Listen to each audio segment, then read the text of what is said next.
Backup, guardando o que realmente importa. Você sabe que na linguagem da informática, da tecnologia, toda vez que a gente guarda alguns arquivos, caso necessite deles futuramente, então eu tenho, por exemplo, algumas fotos no meu celular, e são fotos muito preciosas, eu não quero perdê-las, então eu vou salvar essas fotos num computador, num notebook, num outro celular, num HD externo, num cartão de memória, e vou guardar, porque caso eu perca o meu celular, eu tenho aquelas fotos guardadas. Guardar os arquivos que são importantes, na linguagem da tecnologia, é fazer um backup. Então, esse mês, e como a gente está nessa ideia da conexão, né, desde o aniversário, conectando gerações, em dezembro Jesus nasceu para nos reconectar com Deus, e janeiro nós vimos também a ideia da conexão, fevereiro vimos as falhas na conexão, março a gente está conectado para completar a missão. Então, seguindo nessa linha da conexão e da tecnologia, a gente quer falar nesse mês de abril, que nós estamos considerando o mês da Bíblia. Nós estamos querendo então chamar a sua atenção para essa importância. Termos sempre um backup da Bíblia em nós, como nos propôs o salmista. E aí, meninos, estou enchendo a linguiça, mas já encheu tudo. Vão me liberar ou não vão? Macrotomia. Lembra disso? Haja pavio para esticar, né? Então vamos lá. Então nós vamos nesse mês ver esses textos com esses títulos. Hoje é a introdução, baseado no Salmo 119:11, né? Fiz o backup da tua palavra para não pecar contra o Senhor. Depois vamos armazenar o que realmente importa, vamos transferir o que importa, porque às vezes fazendo o backup a gente transfere os arquivos de um lugar para o outro. Vamos sincronizar o que realmente importa, porque às vezes precisa sincronizar, os arquivos que estão num lugar não estão exatamente igual os que estão no outro. Vamos acessar o que importa, compartilhar o que importa, proteger o que importa, expandir o que importa e recuperar o que realmente importa. Porque às vezes a gente perde alguns arquivos e aí tem que ter um trabalho mais complicado, de alguém mais sábio na tecnologia para recuperar. Queimou o computador e etc, e perdemos todos os arquivos. Aí tem uns caras que conseguem pegar o HD e espetar num outro lugar e usar um software e tal, e mesmo aquele arquivo que foi deletado ou perdido ou corrompido, eles conseguem recuperar. Então, esse é o mês que a gente vai ver tudo isso. Na Nova Almeida atualizada, está dessa forma aí, ó. Guardo a tua palavra no meu coração para não pecar contra ti. Então nós precisamos guardar a palavra, fazer um backup em nossos corações, memorizando, meditando, estudando e nos alimentando diariamente das Escrituras, a palavra de Deus, para que possamos ter de onde tirar esperança quando necessitarmos ou tivermos alguns motivos para agradecer a Deus, pois sabemos de onde vem tudo que temos e tudo que somos. Sempre vem do poder do Senhor e da sua palavra. Então, a gente vai ver hoje nesse versículo a melhor coisa, no melhor lugar, para o melhor propósito. Se você pudesse escolher uma coisa nesse mundo, não importa o preço, se você pudesse escolher uma coisa agora, o que é que você escolheria? Coisa, objeto, a melhor coisa. O que é que você escolheria? Pode escolher qualquer coisa no mundo, você vai ganhar isso amanhã, vai estar lá na sua casa. Certamente é uma coisa que você considera como boa, como preciosa. Se você pudesse fechar os olhos agora e abrir os olhos em qualquer lugar do planeta, qual lugar você escolheria?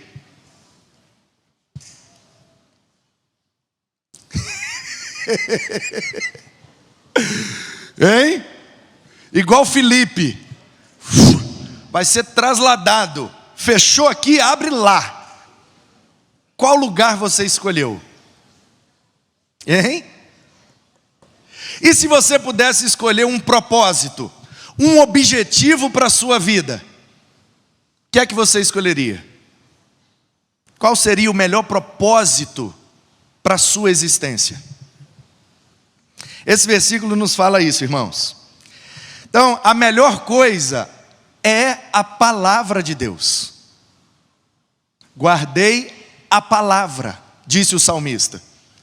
Então pode ser que para nós a melhor coisa sejam outras coisas, mas para o salmista a melhor coisa é a palavra. Por isso que ele diz, se eu precisar guardar, se eu tiver que fazer um backup de algo que é muito precioso para mim, eu vou guardar a palavra de Deus. Por que a palavra é a melhor coisa? Em primeiro lugar, porque ela expulsa o inimigo. Você se lembra em Mateus capítulo 4? Jesus acabou de ser batizado, o Espírito o impeliu para o deserto.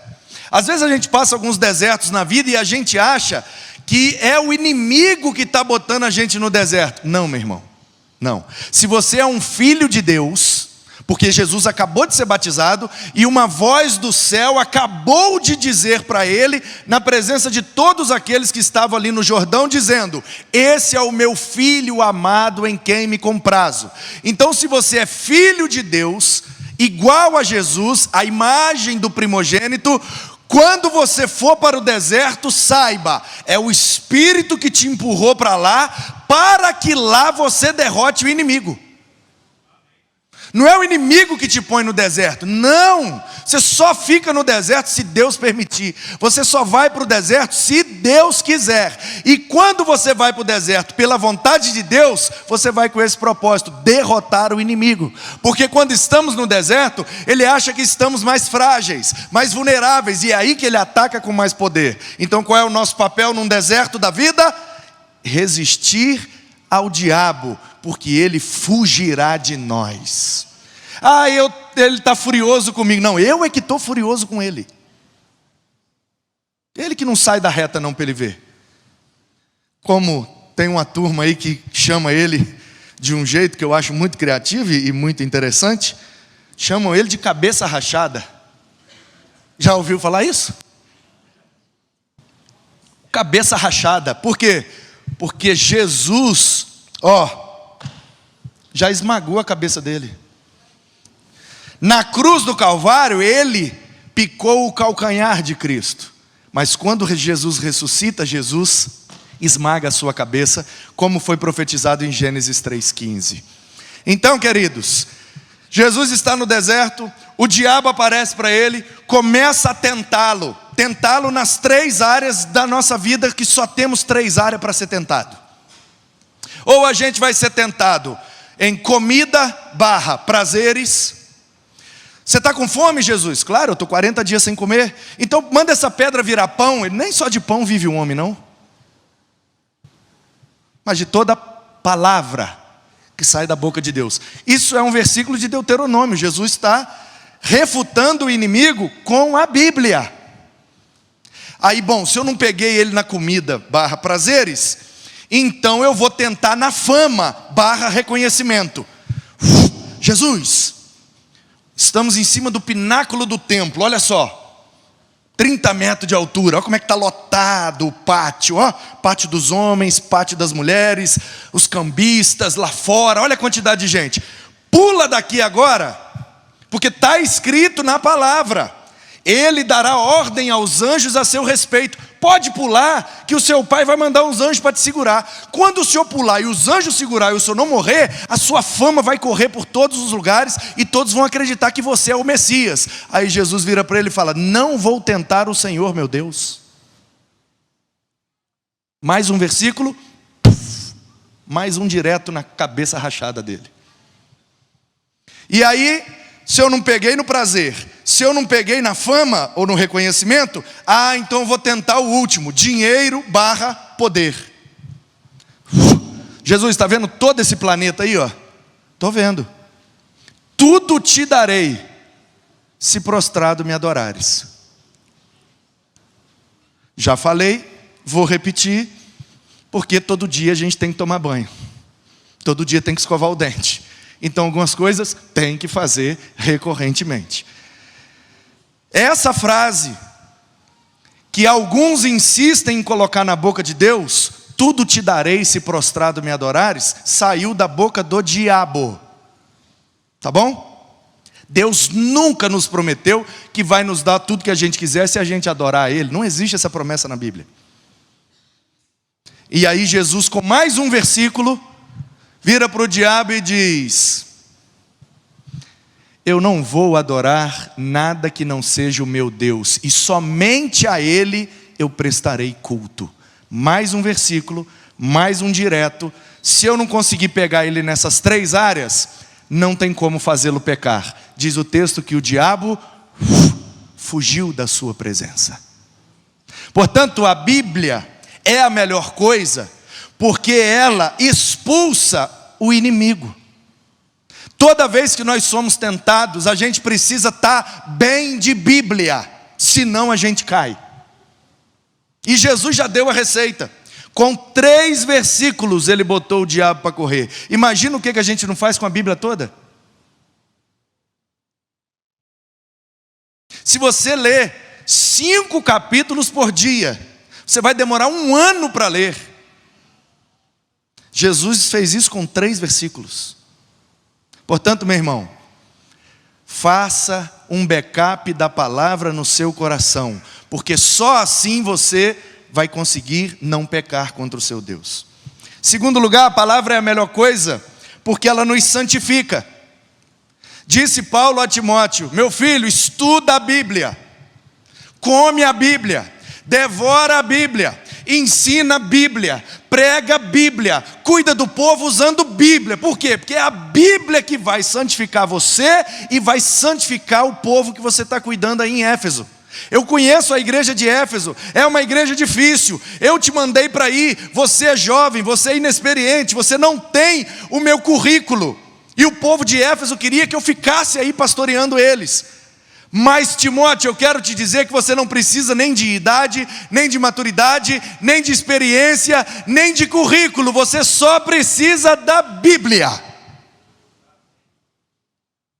Pega esse livro, meu filho, e come ele, e fala dele, e ensina ele, e agarra com ele, porque é esse livro que vai garantir o sucesso do seu ministério. Ela é a melhor coisa porque ela é a verdade. Ela não é uma verdade, ela é a verdade. A verdade. Santifica-os na verdade. A tua palavra é a verdade. Num tempo de relativismo, em que muitos estão negociando a verdade absoluta. Não, se você diz que isso daqui é vidro, tudo bem. Mas se você diz que isso aqui é madeira, tudo bem também, é a sua verdade. Claramente o que tem aqui é uma taça de vidro com um pouco de água. Mas se você achar que é um caneco de barro com um gole de vinho, é a sua verdade, você pode achar o que você quiser. A verdade é relativa.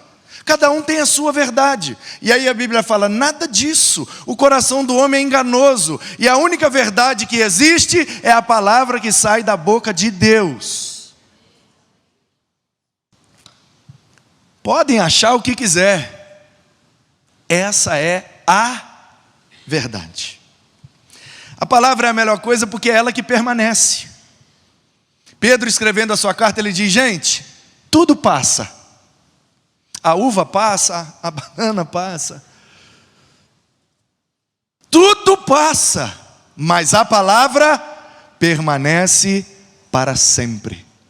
Pastores passam, mestres da Bíblia passam, comentaristas, especialistas passam, igrejas passam, tudo passa, cultura, costume, impérios, poderes, autoridades, tudo passa, e a palavra permanece. Já tentaram queimá-la, já tentaram destruí-la, já tentaram distorcê-la, já tentaram sumir com ela do planeta, mas ela permanece, e tem 3.500 anos, que ela é o livro mais lido, mais vendido, mais traduzido, mais estudado, e que mais transforma vidas.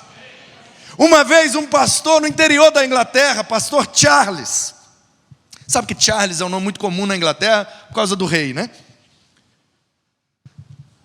Charles Hugh Price, de uma pequena igreja com cerca de 100 pessoas, no interior da Inglaterra. E um homem avivado, um homem cheio de Deus. E correu uma notícia de que tinha um pastor lá no interior que estava revolucionando. E o interior estava impactado com o ministério daquele homem. E alguns meninos do interior, jovens daquela pequena igreja, iam para a capital fazer faculdade. E o pessoal começava a chegar em Cambridge, veio do interior, simplesinho, coitadinho, pobrezinho do interior, e se via no meio daquele mundo acadêmico, e os professores de filosofia, e no século XIX era moda ser ateu, porque o ateísmo está em alta, e vamos lá, e aí um grande professor também chamado Charles Brogley, ele ouve falar, porque os meninos chegam do interior, os meninos são do interior, mas os meninos bons de Bíblia, os meninos quente, fervendo, cheio de Deus. Chegava na faculdade e começava a questionar o professor de filosofia. E o professor: de onde você vê essas ideias? Do meu pastor Charles lá do interior. E aí o professor: meu pastor Charles, porque não sei o que o meu pastor Charles me ensinou, que o meu pastor Charles, o que é esse pastor Charles? É o meu pastor lá do interior. Aí o professor escreve uma carta e desafia o pastor do interior para vir à universidade ter um debate com ele. Vem cá debater comigo então, quero ver se ele é bom mesmo. E aí vão marcar um grande evento, num domingo, no auditório principal da universidade, eu contra ele, vamos ver, Deus existe ou não existe? O pastor Charles lá do interior pegou a carta e falou: o professor lá da faculdade dos meninos está querendo que eu vou lá, só. Deixa eu responder ele. Aí o pastor Charles escreveu a carta respondendo o seguinte: muito obrigado pelo convite, me sinto muito honrado, nunca entrei nessa universidade, muito menos tive a oportunidade de falar nesse grande auditório. Eu agradeço demais, aprecio muito, mas eu tenho uma condição para aceitar o debate. 2 pontos.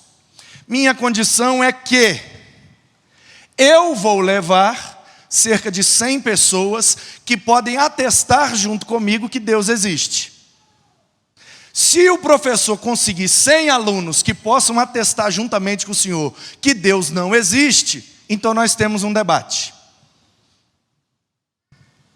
PS, postscript. Os que irão comigo atestarão que Deus existe, porque mudou a vida deles. Eu pergunto ao senhor, professor, os 100 alunos que possam atestar que Deus não existe, podem afirmar que o ateísmo mudou a vida deles? Se puderem, temos um debate. Então a questão é: Deus existe ou não existe? Não sei. Não posso provar. Como assim? Um pastor diz que não sabe se Deus existe? Não, eu não sei, eu creio. Porque se eu soubesse, não precisava de fé, porque não é razão. Então eu não sei, eu creio. E eu creio por quê? Porque Ele mudou minha vida. Agora eu quero que você me apresente um que possa me dizer: Eu era moralmente ruim, eu era um péssimo filho, eu era um péssimo marido, eu era viciado num monte de coisa que não presta, eu era ladrão, eu era sonegador, eu era isso, e depois que eu deixei de acreditar em Deus, eu melhorei 1000% na minha vida. Enquanto eu acreditava em Deus, eu fazia tudo errado, mas depois que eu parei de acreditar em Deus, aí eu comecei a fazer tudo certo. Você conhece alguém que possa atestar isso?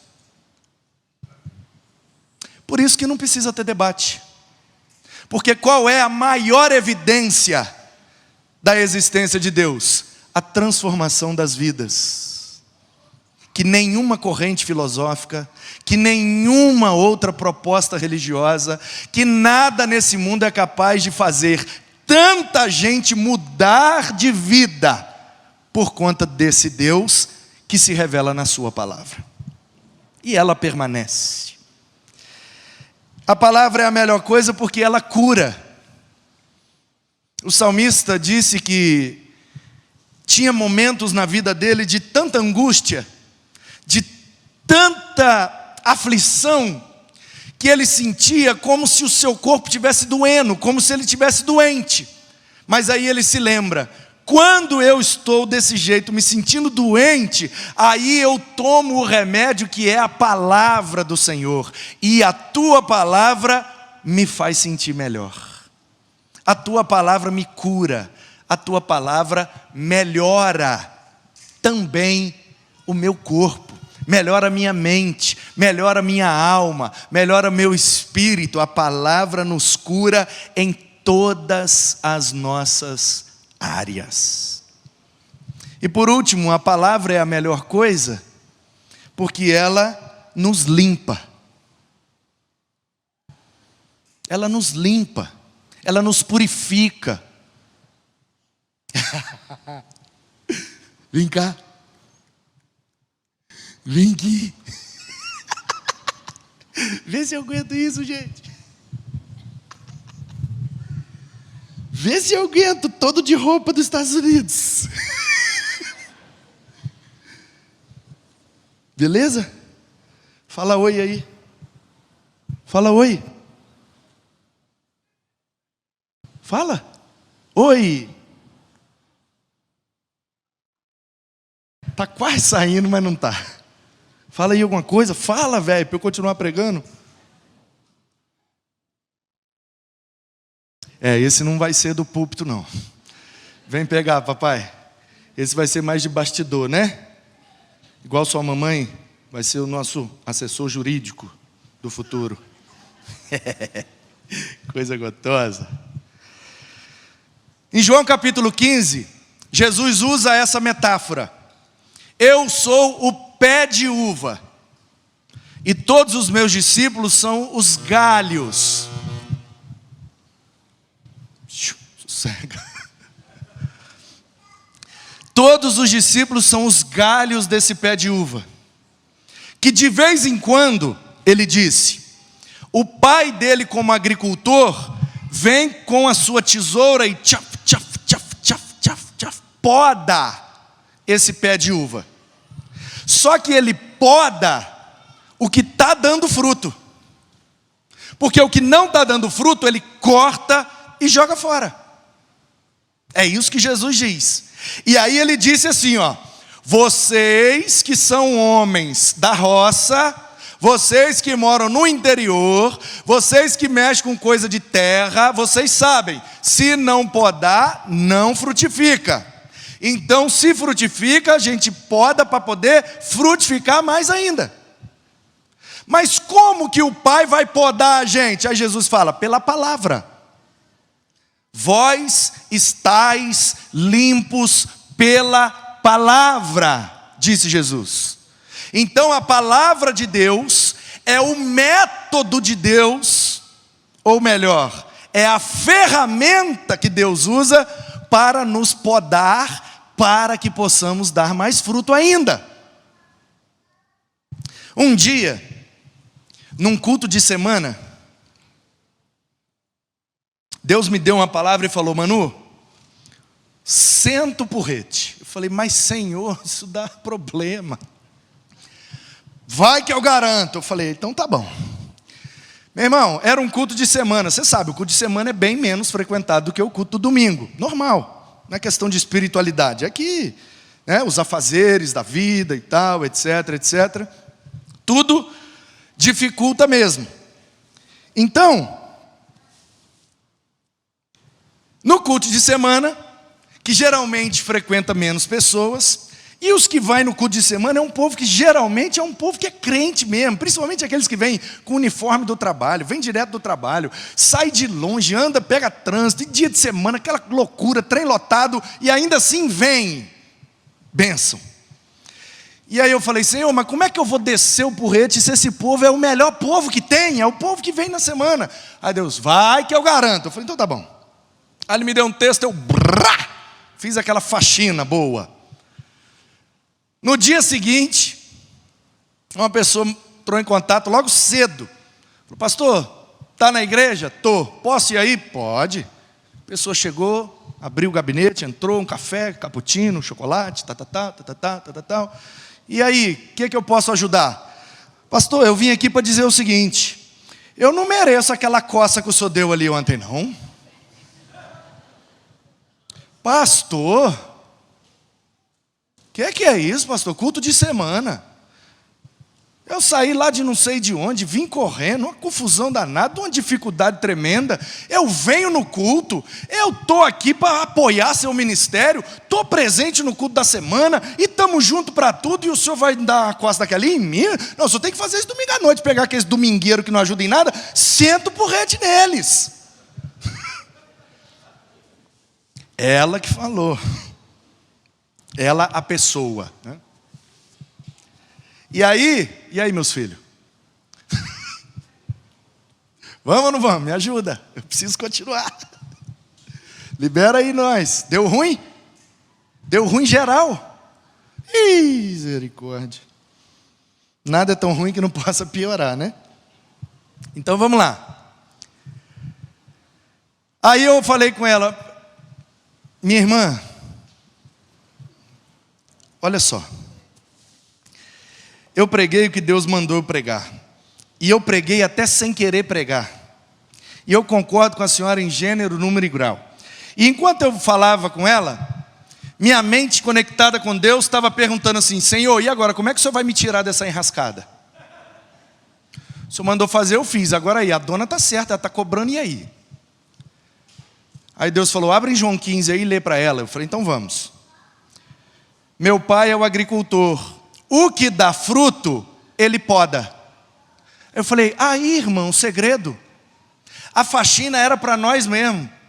Mas pastor, a gente ajuda em tudo. Tem que pegar o povo que não ajuda em nada. Eu falei, não, o povo que não ajuda em nada é que não dá fruto. Então que não dá fruto, corta e joga fora. Os que dão fruto tem que tomar uma poda de vez em quando para poder frutificar mais ainda. Então o porrete, irmã, é só para limpar a sujeira, para a senhora ser ainda mais bênção.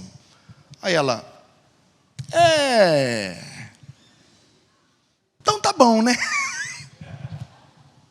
Portanto, queridos, a palavra é a melhor coisa, porque ela expulsa o inimigo, ela nos santifica, ela é a verdade, ela permanece, ela cura e ela limpa. E o melhor lugar? Qual seria o melhor lugar? Se a palavra é a melhor coisa, o melhor lugar é o coração. Guardei a palavra no coração. Aponta aí no seu corpo onde está o seu coração. Meninos, tem alguma esperança de voltar? Ou nenhuma? Porque eu usei umas imagens aqui que é muito didática, que se não tiver eu vou perder metade da mensagem. Vai voltar? Ok. Irmãos, nós precisamos fazer duas coisas para resolver esse tipo de problema. Primeiro é orar. Orar para Deus não deixar os capeta atrapalhar a tecnologia, porque é uma área que eles atacam muito. Segundo, é contribuir, irmãos. Não tem outro jeito. A gente tem que contribuir para poder comprar os negócios novos e bons, porque senão fica desse jeito. Então, Aponta aí no seu corpo, onde é o seu coração?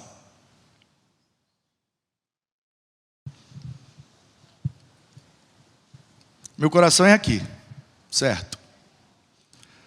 Mas a gente aponta agora, onde era o coração do salmista? Quando o salmista escreveu, vou guardar a palavra no meu coração, onde que ele apontava no corpo dele, onde ficava o coração dele? Ele apontava para cá, ok? A palavra hebraica é a palavra lev, que é traduzido por coração, mas também pode ser traduzido por interior, intimidade, parte da nossa existência que ninguém vê, que está guardado dentro de nós. Por isso traduziram como coração. Portanto, o que o salmista está dizendo é: eu vou memorizar a palavra, guardar no coração, no meu interior, na minha mente. Eu vou memorizar, eu vou fazer um backup da palavra. Por quê? Porque quando eu estiver no deserto, ela vai me ajudar a não pecar contra o Senhor. Quando eu estiver na tentação, quando eu estiver em dificuldade, eu vou lembrar da palavra. Por isso, o melhor lugar é o nosso cérebro, é a nossa mente, porque é aqui que a gente guarda as coisas. Os judeus não faziam medicina, eles não abriam os corpos, porque cada pessoa é imagem e semelhança de Deus. Portanto, eles entendiam que abrir um corpo é profanar a imagem de Deus. Então, eles não sabiam onde ficavam os órgãos, nada direito. Então, por isso que eles usavam, guardei no meu interior, na minha mente. Guardei memorizei, decorei, aprendi aquele conteúdo, porque na hora que eu precisar dele, ele vai estar aqui, eu fiz o backup, e aí eu vou lá e uso para poder me ajudar numa dificuldade. Então, queridos, o coração é o melhor lugar para guardar as coisas, porque ele é o lugar de julgamento. É aqui que a gente estabelece juízo, é aqui que a gente faz conta, faço ou não faço, é bom ou ruim, vale a pena ou não vale, é aqui que a gente toma decisões. Então é aqui que tem que estar a palavra, porque na hora das decisões, ela vai influenciar para que a decisão seja conforme a vontade de Deus. Ela é o lugar dos segredos, é onde a gente guarda os nossos segredos mais profundos. Todo mundo é invisível, irmão. Todo mundo é invisível. O que eu vejo de você é o seu corpo. O que eu sei de você é o que você me permite saber. Quando você externa, quando você demonstra, quando você reage, aí eu sei, essa pessoa é mais desse jeito, aquela é mais daquele, mais daquele, mas eu não conheço de fato o que está lá dentro de você. As coisas que você pensa e que ninguém nunca ouviu. É lá que está aquele desejo sombrio. É lá que está aquela curiosidade. Aquela coisa que a gente morre de vontade de fazer, mas morre de medo da consequência. É lá que estão os maiores segredos. Então é lá que precisa habitar ricamente em nós a palavra de Deus, como disse Paulo. Ela é o melhor lugar, porque é o lugar das memórias. É lá que a gente aprende, decora, se lembra do que a gente aprendeu. É lá que a gente se lembra do que a gente viveu. Lugar das memórias. E existem memórias que são boas, mas existem memórias que são ruins. Uma memória ruim pode causar um trauma na gente, pode bloquear a nossa mente e pode nos impedir de progredir na vida, porque a gente acha que vai dar errado.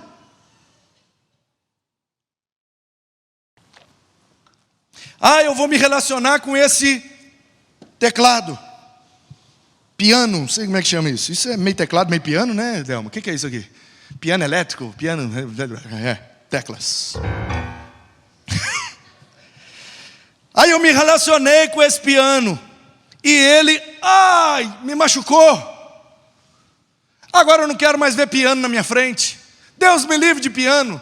Piano é um negócio terrível. Piano é horrível, piano machuca a gente. Aí eu passo o resto da minha vida sem me relacionar com outros pianos, porque um piano me feriu. Onde que está isso? No coração, na memória.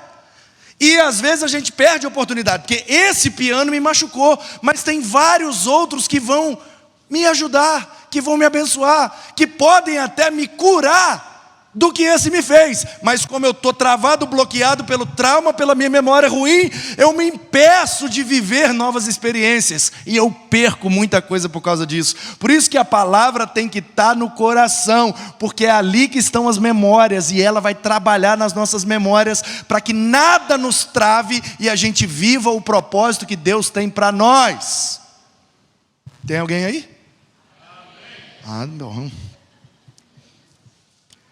A palavra tem que estar no coração, porque o coração é o lugar dos desejos. Como eu acabei de falar, eu tenho um desejo de fazer isso, mas não sei. Mas esse negócio aqui, E aí o salmista diz que no coração dele brota o desejo que ele tem de fazer todas as coisas. E não é que é assim mesmo? Antes de fazer um negócio, a gente pensou naquele negócio. A gente pensou, começou a desejar, e aí a gente fez. Por isso que a palavra tem que estar nesse lugar. Porque quando a gente pensar, a palavra já vem, tchof, poda. Nada disso, isso não presta. Foi embora. A gente não faz o que o desejo pediu, porque a palavra, como ferramenta de Deus, vai tchaf, tchaf, tchaf, podando aquilo que não presta, para que a gente possa frutificar mais para a glória de Deus. O coração é o lugar do louvor. Davi, e esse aqui é um salmo de Davi, Davi dizia: preparado está o meu coração. Quando o Davi, nosso aqui, vai passar uma música nova com o pessoal, aí traz partitura, cifra, tudo negócio para ensinar. Vamos lá, gente, 1, 2, 3, e começa a ensinar a música. Aonde que os músicos guardam o conteúdo do que aprendeu com o Davi? Aqui? Não, aqui, ó. Então o Davi está dizendo: eu tenho uma harpa. Mas ele não disse: preparada está a minha harpa, louvarei ao Senhor. Por quê?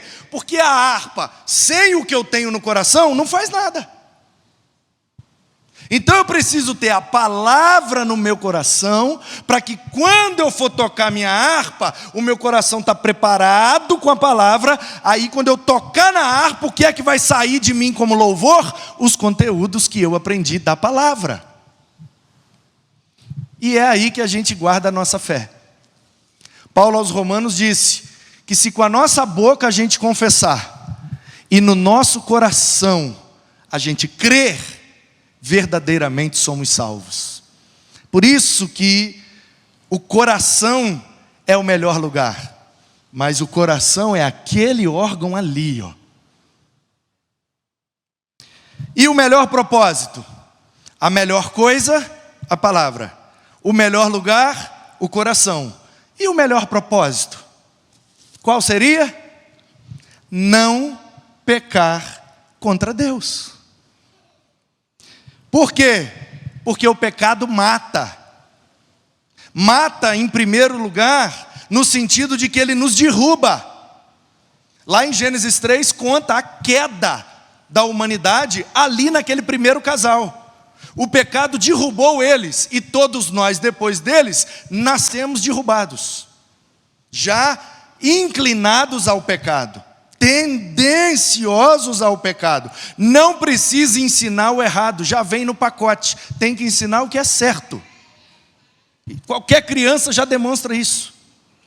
Por que a gente não pode pecar? Porque o pecado mata. Em segundo sentido, ele mata porque ele nos separa de Deus.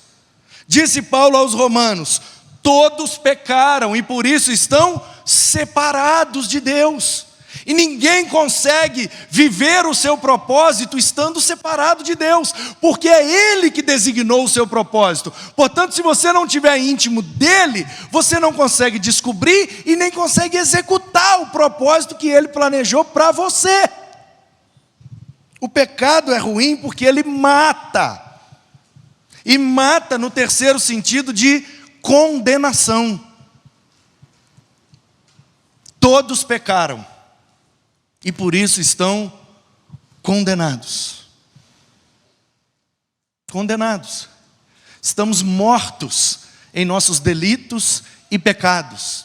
Estamos presos, algemados, escravos do pecado. O que é que pode acontecer para a gente não viver escravo do pecado? A gente precisa ter a melhor coisa, no melhor lugar. Só assim a gente vai viver o melhor propósito, que é não pecar contra Deus.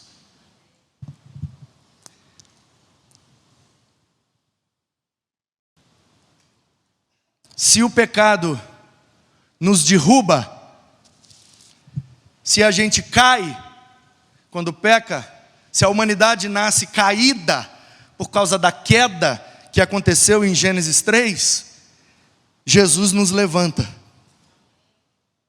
Se lembram de quando os discípulos estavam no barco? E de repente vem um homem andando sobre as águas, e eles acham que é um fantasma e ficam morrendo de medo. Até que eles percebem que é Jesus. E o Pedro, como sempre, para frente, sanguíneo, desesperado: Senhor, quero ir também. Aí Jesus: então vem. Aí ele e vai andando sobre a água também. Diz o texto que quando ele presta atenção, eu estou em cima. O cara é pescador, gente. Desde que ele nasceu, ele frequenta aquela água ali. Porque o pai dele é pescador, o avô dele é pescador, o bisavô dele era pescador. Ele nasceu na beira da praia, um caiçara. Ele sabe o que é que acontece quando a gente entra na água. E de repente ele já está adulto, em cima da água e falando: eita, que eu não afundei. Aí ele afunda. E quando ele afunda, o que é que acontece? Jesus vai e estende a mão, diz o texto, e fala: ah, rapaz, você teve fé, mas não foi o suficiente, né? Vem cá, meu filho. E Jesus o toma pela mão e o levanta. O pecado nos faz cair, mas a obra redentora de Jesus nos faz levantar, ressurretos, como novas criaturas, para viver uma vida não pecando contra o Senhor. O pecado nos separa de Deus, mas Jesus nos religa a Deus, pois Ele é o único mediador entre Deus e os homens. O pecado nos condena, mas Jesus nos liberta. Liberta como? Ele disse: conhecereis a verdade, e a verdade vos libertará. Liberta-os, Senhor, na tua palavra, porque a tua palavra é a verdade. Portanto, queridos, o melhor propósito que podemos viver é viver uma vida que não peca contra o Senhor nosso Deus. Portanto, a melhor coisa deve estar no melhor lugar para vivermos o melhor propósito. Vamos guardar o que realmente importa: a palavra em nossa memória, para não pecar contra o nosso Deus. Que Deus abençoe.